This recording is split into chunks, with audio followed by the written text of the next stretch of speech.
बिस्मिल्लाहिर्रहमानिर्रहीम। अस्सलामु अलैकुम वरहमतुल्लाहि वबरकातुहू। हज़रत अय्यूब अलैहिस्सलाम का सब्र। हज़रत अय्यूब अलैहिस्सलाम का वाक़या। हज़रत अय्यूब अलैहिस्सलाम की ज़ुबान हर वक्त अल्लाह ताला के ज़िक्र और हम्द व तस्बीह में मशगूल रहती, और आप अलैहिस्सलाम का हर वक्त अल्लाह ताला के फ़िक्र में मशगूल रहता। लोग जब भी हज़रत अय्यूब अलैहिस्सलाम के बारे में बात करते, आपकी तारीफ़ में रुतबुल लिसान हो जाते, और आपके दिल आप अलैहिस्सलाम की मोहब्बत और इखलास से मामूर हो जाते। इसी तरह आसमान के मलाइका भी आप अलैहिस्सलाम का ज़िक्र खैर किया करते थे। आप अलैहिस्सलाम की इस तारीफ़ से इब्लीस बहुत जलता था, क्योंकि इब्लीस ने तो कसम खाई हुई है कि वो तमाम लोगों को ज़रूर गुमराह करेगा, क्योंकि उसी इंसान के सबब अल्लाह तबारक ने उसे जन्नत से निकाला था। जन्नत से निकलते वक्त इब्लीस ने कहा था, ऐ मेरे रब, तूने मुझे आदम अलैहिस्सलाम के सबब बहकाकर खुद से दूर किया था।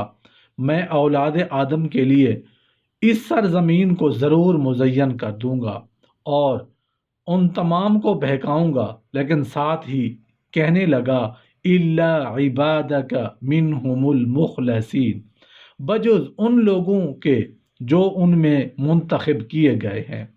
एक बार फरिश्ते मखलूक खुदाबंदी की इबादत के मुताल्लिक बात कर रहे थे। एक फरिश्ता कहने लगा, इस वक्त रोए ज़मीन पर हज़रत अय्यूब अलैहिस्सलाम से बेहतर कोई नहीं। आप अलैहिस्सलाम सबसे कवी ईमान वाले हैं, सबसे बड़े आबिद और शुक्रगुजार, और सबसे ज़्यादा मनाजात में मशगूल होने वाले हैं। शैतान ने जब यह सुना तो उसे बहुत नागवार गुजरा। उसने आप अलैहिस्सलाम को बहकाने की पूरी कोशिश की, लेकिन आप अलैहिस्सलाम के दिल में अल्लाह ताला की मोहब्बत और इखलास उसी तरह जागुज़ीर रहा। आप अलैहिस्सलाम अपनी कुव्वत ईमानी के सबब शैतानी वसाविस से महफूज रहे।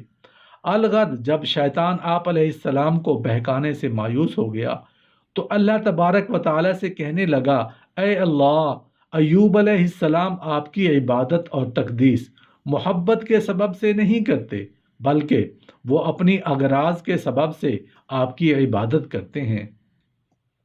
वो इस लालच के सबब आपकी इबादत करते हैं कि आपने उन्हें माल और दौलत से नवाजा और उन्हें ज़मीन और जायदाद अता की, यानी ये नेमतें उनकी इबादत का राज हैं। वो इस बात से डरते हैं कि अगर इबादत ना की तो ये नेमतें ज़ाइल हो जाएंगी। अलगर्ज उनकी तमाम इबादत लालच और डर और तमा व खौफ के सबब से हैं, ना कि खालिस आपकी मोहब्बत के सबब से।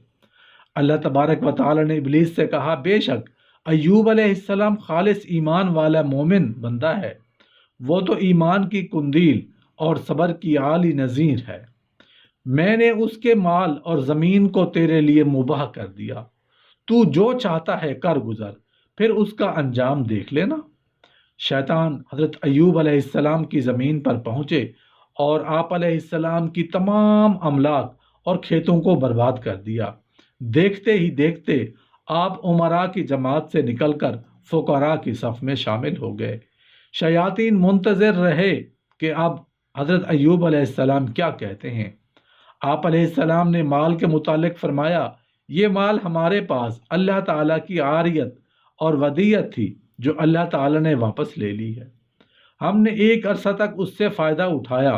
तमाम तारीफ़ें उसी खुदा ताला के लिए हैं जिसने ये नेमतें हमें अता की और एक दिन हमसे वापस ले ली। तमाम तारीफ़ें अल्लाह ताला के लिए हैं, वो हमें दे या हमसे कोई नेमत वापस ले, हमसे राज़ी रहे या नाराज़ हो, हमें नफ़ा पहुँचाए या हमें नुकसान से दो चार करे। वही मालिकुल मुल्क है, जिसे चाहता है मिल्क अता करता है और जिसे चाहता है मुल्क छीन लेता है, जिसे चाहता है नुकसान से दो चार करता है, जिसे चाहता है जलील कर देता है। ये कहकर आप अलैहिस्सलाम सजदा में गिर पड़े। इब्लीस ये देखकर दहशत ज़दा हो गया और अल्लाह तबारक व तआला से अर्ज़ करने लगा, ऐ मेरे रब, अय्यूब अलैहिस्सलाम हर नेमत पर शुक्र और हर मुसीबत पर सब्र इसलिए करता है कि उसे अपनी औलाद पर एतमाद है। उसे अपनी औलाद से उम्मीद है کہ وہ اس کی پشت پناہی کریں گے، وہ اسے دوبارہ مالدار بنا دیں گے۔ روایات میں ہے کہ اللہ تبارک و تعالیٰ نے آپ علیہ السلام کی اولاد کو بھی شیطان کے لیے مباح کر دیا۔ جس گھر میں وہ رہتے تھے، شیطان اس گھر میں زلزلہ لے آیا اور ان تمام کو قتل کر دیا۔ اس موقع پر بھی آپ علیہ السلام نے اللہ تعالیٰ سے دعا کرتے ہوئے فرمایا، اللہ ہی نے دیا، اسی نے واپس لے لیا، اسی کے لیے تعریف ہے، وہ دے یا واپس لے، ناراض ہو یا راضی رہے، نفع دے یا نقصان میں مبتلا کرے۔